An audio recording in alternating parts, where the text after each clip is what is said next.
everyone? We're just getting set up, so you can just give us a couple of minutes just to allow everybody to come into the call. My name is Dawn Learning. I'm the CUPE's national representative on the pension bargaining file. I'll be hosting the call, but we're just going to give it a little bit of time so we can make sure that everybody has the opportunity to get on.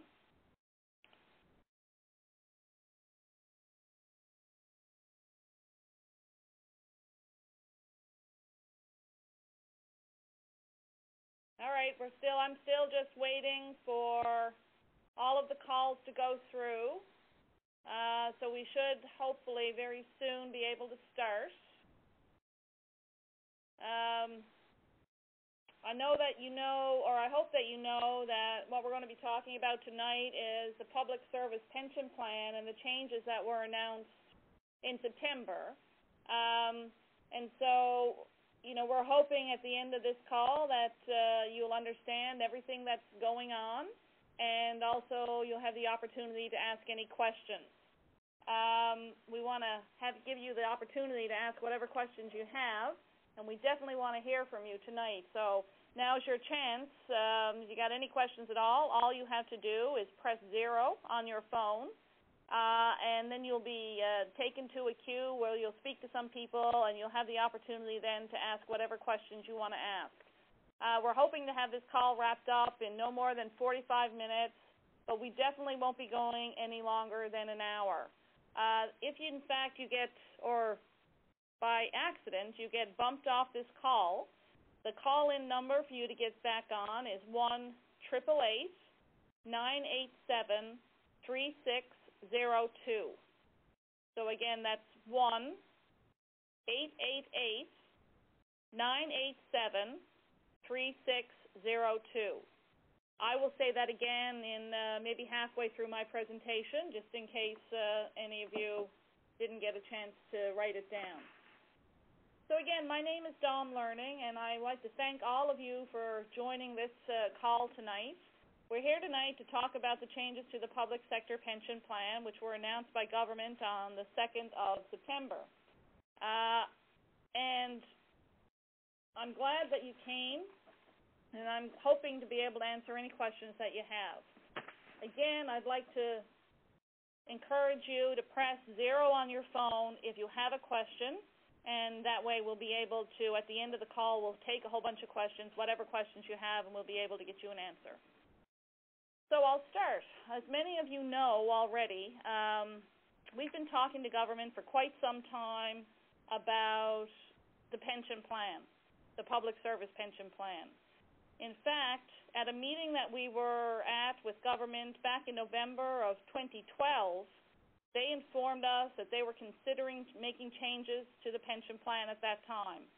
And the process officially began with a letter from government in July of 2013. That's a year ago, more than a year ago now, but really it didn't get underway or very intense until August last month, so August of 2014. And finally, on September 2nd, we were able to announce the deal. The process included 5 public sector unions, so CUPE was one of them. We were sitting at the table also with NAEP, with the Association of Allied Health Professionals, with the Newfoundland and Labrador Nurses Union, and also with the International Brotherhood of Electrical Workers. And so from the very beginning, I was convinced that it was extremely important for all the unions to be on the same page, because we needed to present a united front to government. So this was achieved as a result of an agreement that we signed. It was a cost-share agreement to hire an expert who's a pension lawyer. His name is Murray Gold. His firm is Koski Minsky. It's a law firm in Toronto, and he is a very well-respected pension lawyer.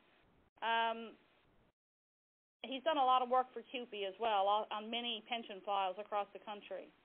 So as a result of this agreement that we had, and we had Mr. Gold's expertise with us, we met regularly, we formulated common positions to present to government, and we worked very well together. The result is, of course, the pension deal, which we are fully supporting, and which we believe puts the plan in an excellent position into the future. At this point, I'm going to say to you again, If you have questions, now is the time to get in line. So you just have to press 0 on your phone, and you'll be put into a queue so that you can ask your question.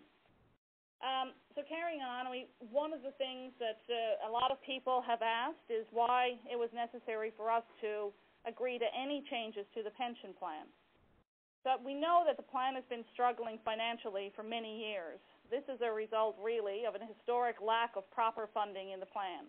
There have been several reports given to government over the years indicating that the plan, should be funded properly, but government after government has chosen to ignore the recommendations that have been given to them. There have been at least 2 commissions, royal commissions, on this issue, but there's never really been a change in government. And the result of that is that the plan was struggling to achieve an appropriate funding level. The last valuation that was done was back in December of 2012, and it put the plan at just over 60% funded. So it was obvious to us that something had to be done if we wanted to protect the retirement security of our members, and that's all of you. So we thought about what we would be willing to alter. Government came to the table with proposals that would have been devastating for you in terms of the impact that they would have had on your retirement. And we managed to push back the worst of these proposals, but we did recognize that some changes were going to be necessary. So I'm going to talk now about what the specifics are in terms of the changes. So the first thing that's, I think, very important is how much money government is going to put in. They have committed to putting in $2.685 billion in special payments to the Public Service Plan. That's going to be payable over 30 years with a 6% interest rate. That adds up to $195 million every year for the next 30 years. There's also an increase in their contributions, the employer contributions. You will also have an increase in your contribution rates, and we'll talk about that now in a minute. So government is putting in a significant amount of money, finally, after years and years and years, in order to put the plan on a proper footing in terms of its funding. If you add it all up, it actually adds up to $5.85 billion in accumulated payments over 30 years, and that's $195 million, at 6% interest rate. So it's a lot of money, but we also recognize that you will also be making sacrifices in that you will also be having an increase in your contribution rates. And that increase in your contribution rate is of 2.15% on all of your regular salary. But in addition to that, there will be another amount of 1.1% for all of your salary that's above the yearly maximum pension earnings, or the YMPE. Now, the YMPE is a rate that's set by the Canada Pension Plan Board, and it's currently set at $52,500. So this new contribution rates would work differently for different people, depending on where your salary is. So if you make less than $52,500, you will pay an increased contribution amount of 2.15%. If you make more than $52,500, you will pay 2.15% extra on all of your earnings up to $52,500, and you will pay another 1.1% on all of your earnings above $52,500. So if for instance, your salary is $60,000, that is $7,500 above $52,500. So you will pay the extra 1.1% on that amount of your earnings, not on all of your earnings. So that's the contribution rate increases. The next piece of the puzzle for you is about your early retirement options, or your retirement options, I should say. So there are 2 changes to the retirement piece. Currently, if you have 30 years of service, you can retire at age 55 with an unreduced pension. Now, we have looked at the regular retirement age, or the average retirement age of CUPE members, which over the past, I think, 5, maybe 6 years has been up over 60. It's around 60.1. So most CUPE members are not retiring at age 55. even if they have 30 years of service, although some of them wouldn't have had 30 years of service at age 55. But that now has been increased to age 58. So once you have 30 years of pensionable service, if you are age 58, you can continue to retire with an unreduced pension. Also, currently, you can retire at age 60 years if you have 5 years of service. That has been increased to 10 years of service. So you can now retire at age 60, but you must have at least 10 years of service. So these are the early retirement provisions. The thing to remember about these increased early retirement provisions is that they will be phased in over a 5-year period. So if employees who have 30 years of pensionable service before January 1st of 2020, and I'll say it's 2020 for a reason, and I'll come back to that in a minute, you'll be grandparented, and you can still elect to retire at age 55 or later with an unreduced pension. All right, so those people will be grandparented. Also, we should talk about the date. So the date is January 1st, 2020, because this we're expecting to be implemented January 1st of 2015. So that gives us their 5-year phase-in period. So in the event that it's not implemented on January 1st, 2015, and that is because there's still some work to be done, and we'll talk about that later in the call, but in the event that it's not implemented on January 1st, 2015, and let's say, for instance, that it's not implemented until, I don't know, June 1st, 2015, that date of January 1st, 2020 would then go to June 1st of 2020. So the 5-year phase-in period will happen whenever everything is implemented. And we'll talk about why the implementation date might change in a little while. So that's how much money government is putting in. You're putting in their extra contribution rates of 2.15% up to the yearly maximum pension earnings, which is $52,500, and then 1.1% above that. Government is also matching your contributions, so they will be putting in increased contributions at that level as well. You will also, again, like I said, not have the ability to retire at age 55 and 30 years of service. It's going to have to be at age 58 and 30 years of service, or age 60 and 10 years of service rather than 5. But there is the grandparenting provision, and there is that 5-year phase-in. So the other thing that we've done is about the formula for calculating what your pension is. So right now you have a best 5-year average. And what that means is that when you go to the pension people and you retire, they will look at your best 5 years of earnings. So that is to say the highest earnings that you've had in the 5 years, whatever 5 years they are. That's normally your last 5 years because, that takes into account the fact that you get raises, salary increases, and so on. So it's usually people's last 5 years. And what they do is they add it all up and they divide it by 5 in the exact same way that you would do any average that you were trying to calculate. And that gives you the number. And let's say, for the sake of argument, that number is, I don't know, $50,000. So then your salary will be based on $50,000 and your years of service. So if you have 30 years of service, you will accrue approximately 2% per year of service. So that would be 60% of your average earnings, which is $50,000. And that is a ballpark way to estimate what your pension will be, and that is typically what people think of when they try to figure out what their pension is going to be. So your pension is going to be based on the best 5 years of service times your years of service at 2%. What we've done is change your best 5 years to a best 6 years. So if you think about what the impact of adding that year would be to your pensionable years, in that calculation, you can see the difference that it will make.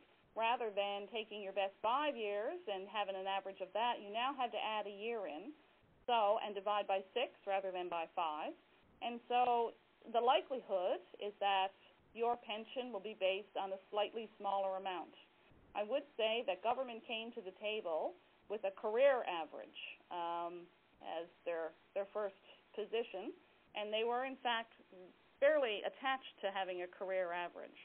Now, we've seen career averages implemented in other pension plans, and typically what they have is approximately a 40% or as much of a 40% reduction in people's pensions at the end of the day. And you can see why they would have that kind of an impact if you think about the impact of adding your first year's wages and every year since over a period of 30 years. So if you remember back when you started work, 30 years ago, if you happen to have 30 years of service now, or even 10 years ago or 15 years ago, how much lower your salary was at that time, and that's why it has such a devastating impact to people's pensionable earnings.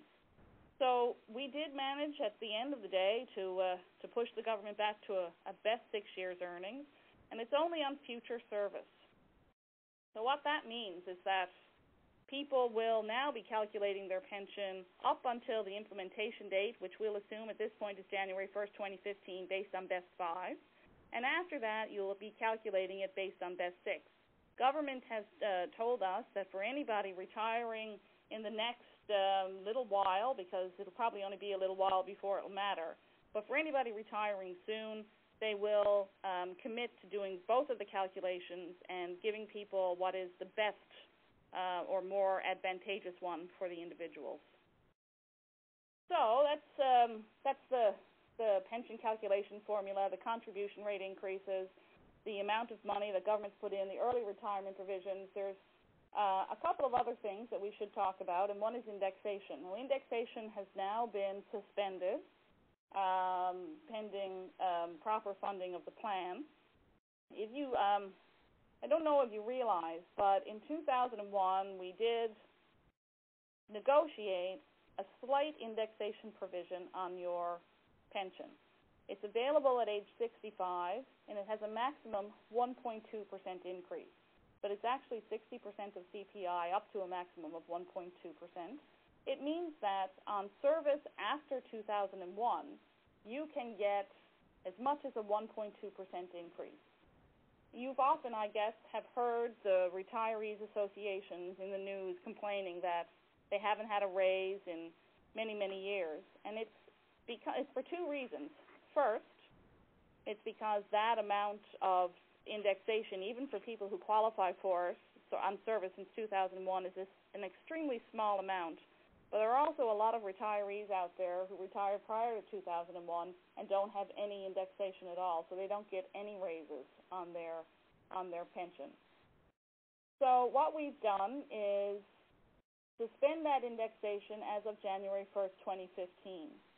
And we are extremely hopeful, or our intention is, as soon as the fund can sustain us, to implement a full indexation provision on all future service. So that would mean you would get a raise that equals the full amount of the Consumer Price Index. Now, the Consumer Price Index changes every year. It typically hovers between 2 and 3%, so you will be looking at receiving a raise on your pension between 2 and 3% if we are able in the future to implement a full indexation provision.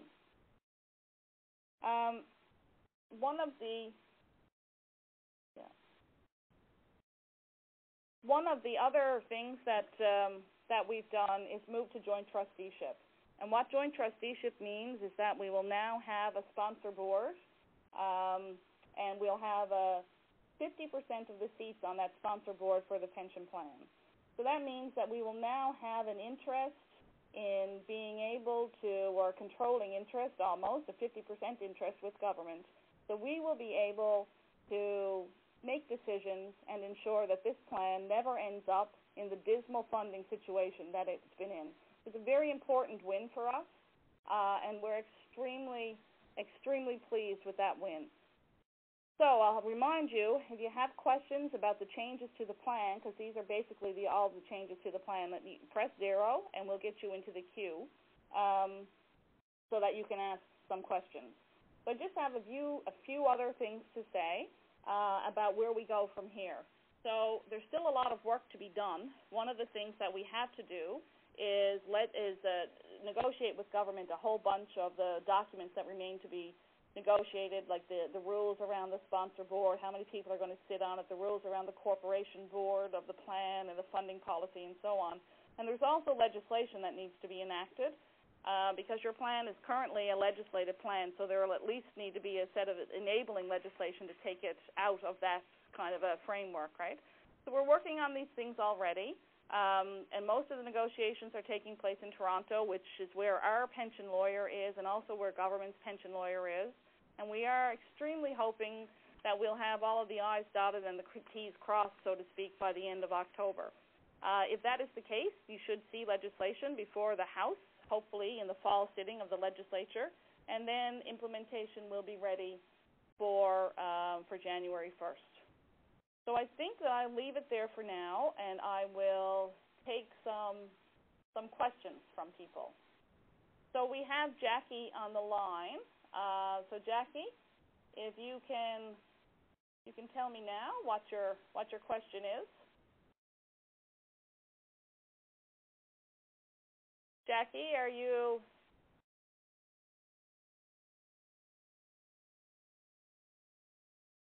Okay, so I'm not sure that, I think we're having some difficulty connecting Jackie. So we're going to try Scott. And we're having some technical difficulties, so just bear with us for a minute. We're going to see if we can get these people connected so that they can answer their questions.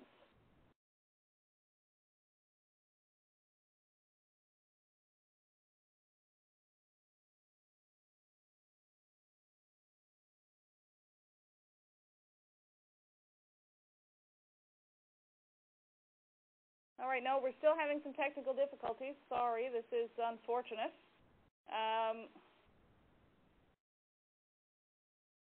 There are people who have questions for sure, but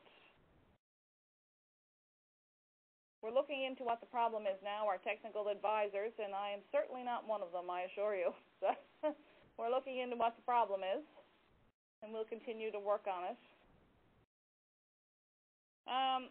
I should talk maybe a little bit about some of the things that people have found confusing. And I think some of the things maybe is around the CPI issue, what CPI is. CPI is a calculation of inflation, basically. It means the Consumer Price Index, and it's a way that you calculate how much, prices are going up, so inflation. And so when pensioners talk about indexation, or when people talk about indexation around pension plans, what they're really talking about is a measure of how you give pensioners raises. You all get a raise because we negotiate those things for you as a part of your collective agreement. But once pensioners go on pension, they don't have access to that kind of a system. So the way that they get an index or a raise is to apply indexation to their pension. So it is usually around the Consumer Price Index, which is a measure, as I say, of inflation. So typically, it sits around 2 to 3%. Of course, that can change. Back in the 80s, it was much, much higher than that. But right now, it sits around 2 to 3%. And when you have full indexation in the plan, that means you get the full amount of whatever CPI is, according to, typically to the federal government. Okay, I think we might have Jackie. Jackie,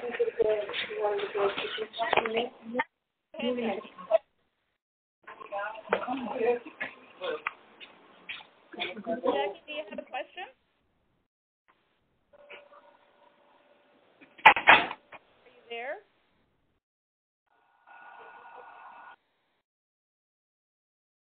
Okay, we're going to try Anne. Hello. Hi, Anne. Are you there? You have a question? I am, yes.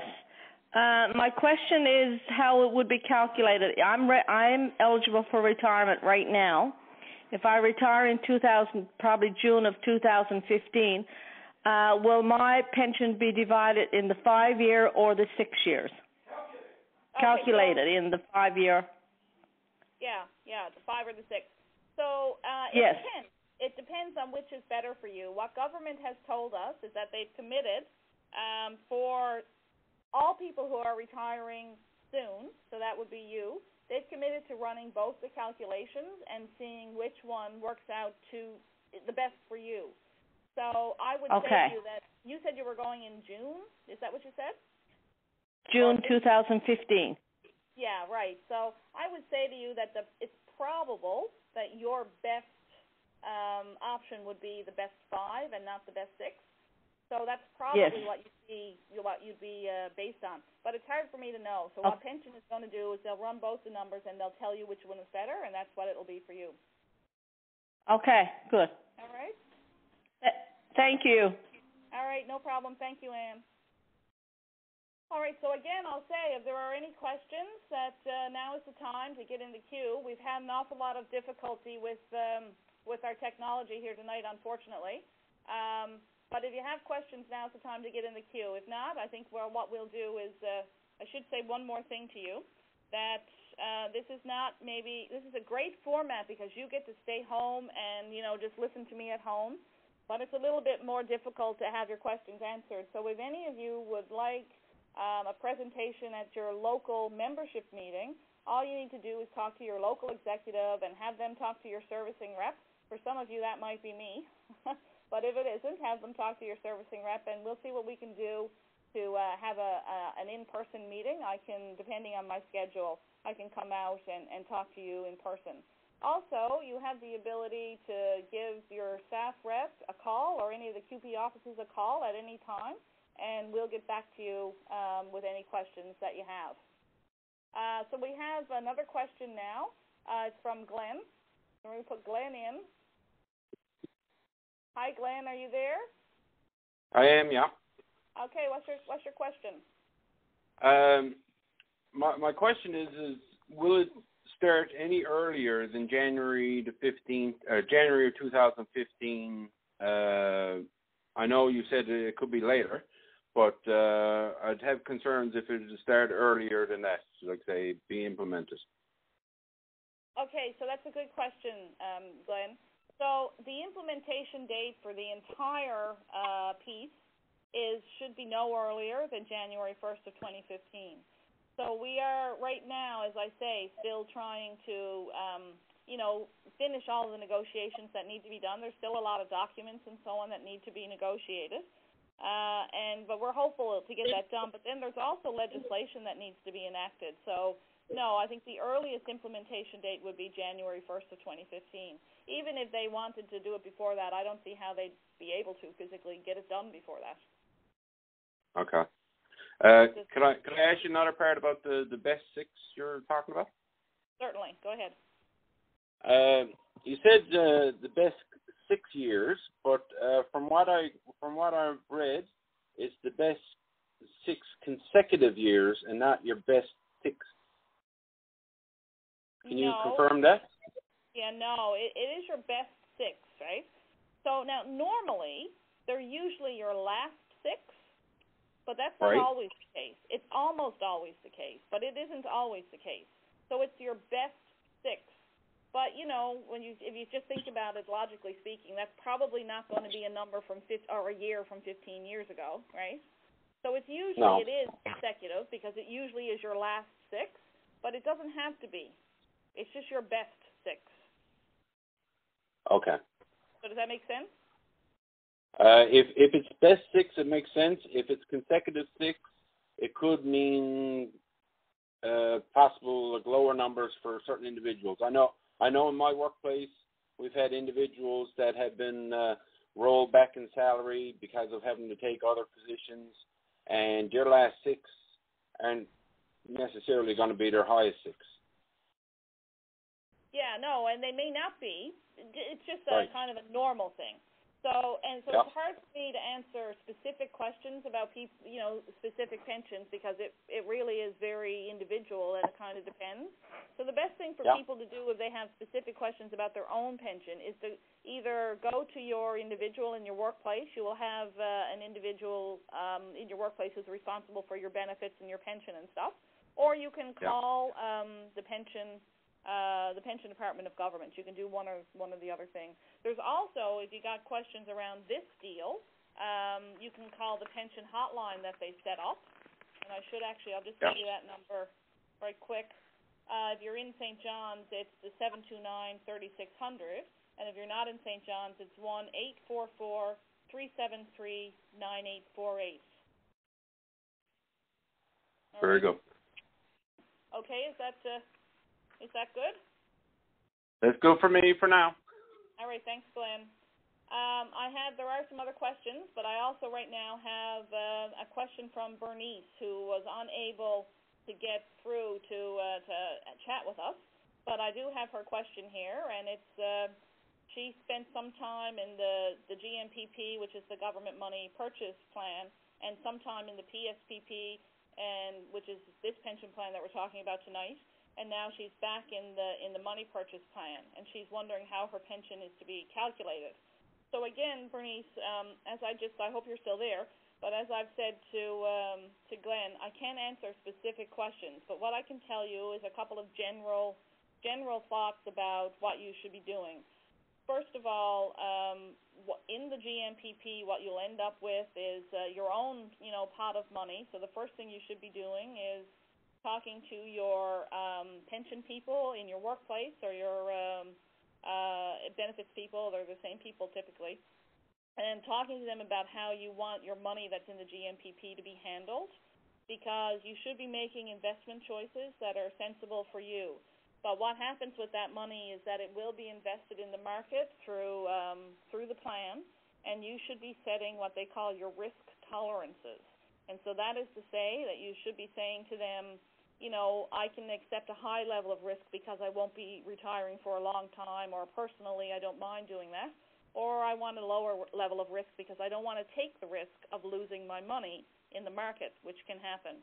And so once you've done that, you're still a government employee, so at the end of the day, you will have two pensions. You'll have something that's coming from the GMPP and also something that's coming from the PSPP. If you go back into the PSPP at some point in the future, you can take your money from the GMPP and roll it into the PSPP, but again, that's something that you would have to talk to the Pension Department of Government about, or your pensions and benefits people at your workplace. So it's really unfortunate, Bernice, that you couldn't get on, so I could have a better understanding of your question. I hope that answers it, but if not, again, you can call your servicing rep, or you can call government, and your servicing rep, if they can't get you, well, they will be able to get you an answer, I'm sure. So I hope that does it. And we have another question now from, we lost it. Nope, there it is again. Marnie, are you on? I am. Okay, Marnie, what's your question? I wanted a little bit more information about the 5-year phase-in period. I will have over 30 years of service in by that time, but don't turn 55 until that year, and I'm wondering how that will look for somebody like me or in my position. All right, so what you're saying, so just bear with me, you're saying that you will get 30 years of service within the 5-year phase-in, but you won't be 55. Right. I don't turn 55 till August of 2020. Right. Okay. So you'll be almost 55. Right. You've had a good long career at a really young age. You must have started really young. Yeah, it's excellent. So if you get 30 years of service before January of 2020, you'll be grandparented, and you can elect to retire at the age of 55. So if you get it before January and you want to retire in August, that would be fine. Okay, perfect. Thank you. All right. You're welcome. All right. So I'm not seeing any other questions. So that means that we're going to bring the town hall to an end. I really, really thank you all for coming, and I hope that you understand better where we've been, where we are with this plan today. And I'd also like to say, again, if you need any other questions answered, you know who to contact. You contact your servicing rep. If you want to have a meeting, you can contact your local executive, and they can contact your servicing rep, and we can put up a meeting. So I'd love to thank you all for coming, and I would particularly like to thank our two screeners who were helping us tonight get the calls in, Sherry and Dawn. We really appreciate it, and they did a fabulous job. So thank you, everybody, and good night.